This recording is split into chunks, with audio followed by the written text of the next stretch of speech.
Just got done with the workout. I need something quick.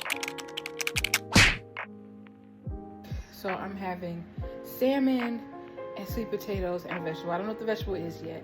I just love salmon and sweet potatoes together. So I'm gonna start with preheating the oven to 400 degrees. I'm going to cover, well, I'm gonna wash them off. I'm gonna cover my sweet potatoes in olive oil and sprinkle them with salt, poke 4 holes in them. I'm gonna go take a shower and then we can come back and talk about the salmon. Hey guys, I'm back. The sweet potato has been in the oven at 400 degrees. I timed it, or set the timer for an hour. It has 4 minutes left. It's been a bit of a fiasco to get to this point, but we're happy to be back. I'm gonna put it back in the oven for 20 minutes at 425. Okay, that doesn't make any sense.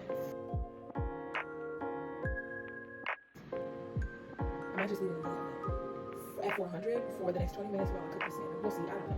But it's chaotic today. I have 2 tablespoons of butter. I'll put the recipe above me somewhere. I have a 1/2 cup of panko and a 1/2 cup of garlic and herb breadcrumbs. This will be for the breading for the salmon. I will also just be adding some seasonings like black pepper, garlic powder, paprika. I love smoked paprika, and onion powder. Alright, onion powder, measure with your heart. I really like onion powder. And 1 tablespoon of olive oil. I got the measuring spoon. This is 1 tablespoon. And it'll start to look like that. Now on to cover the salmon. Half of a salmon fillet. Let's season the fillet before we put it in the freezer. So we buy a whole long salmon fillet and then we cut it in 3s or halves, depending on how big it is. And then he seasons it and we put it in the freezer. Not too much. Done. Wait. I messed up. Well, we'll talk about it later.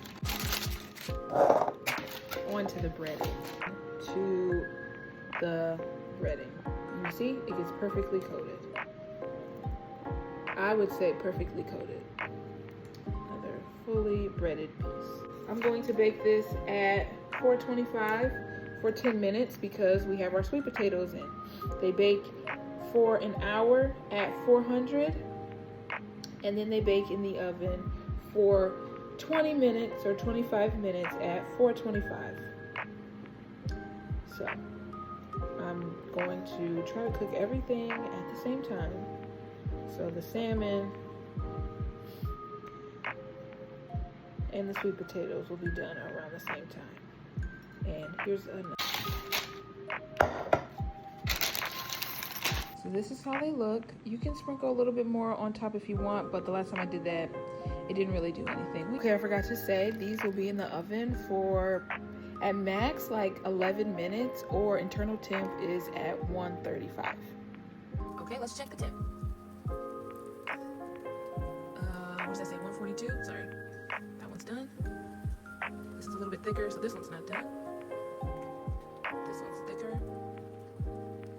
So the small one is done. I'm gonna take it out, and it's been about 10 minutes, so I'm gonna give these other ones about 2 or 3 minutes. Okay guys, truth moment. The smaller piece wasn't done, so I had to put it back in. Okay guys, so it's gotta be done by now. Let's see. 137? I think that's fine, right? 139, 140, that's good, that's fine. And 140, okay, enough. Okay, the salmon is done. This whole time I had the sweet potatoes in there. I could have taken them out at 20 minutes, but it just gives them more time to caramelize. Dinner is served.